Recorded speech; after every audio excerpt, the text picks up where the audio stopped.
عملت كام النهارده يا محمد؟ والله يا ريس انا لسه راجع من السوق، واليوم النهارده كان صعب. مش مهم اليوم كان عامل ازاي، انا بسألك سؤال محدد. عملت كام النهارده؟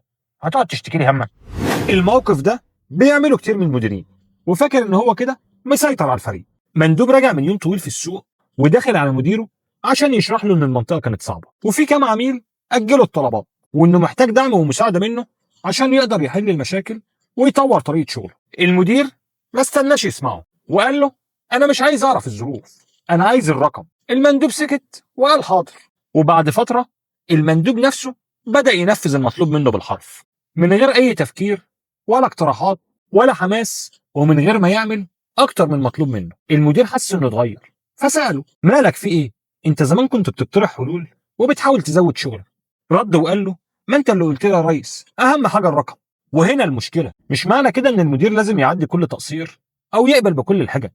التارجت مهم، والمحاسبه مهمه، والمندوب لازم يتحمل المسؤوليه. بس لما كل اللي تشوفه قدامك هو الرقم وبس، هتخلي الشخص اللي ورا الرقم يحس انه مش فارق معاك في حاجه، وساعتها هتاخد منه الحد الادنى اللي المفروض يحققه، مش اقصى حاجه هو يقدر يقدمها. قول لي بقى، انت شايف المدير لازم يفصل بين المحاسبه والانسانيه، ولا في الشغل الرقم هو اللي بيتكلم بس؟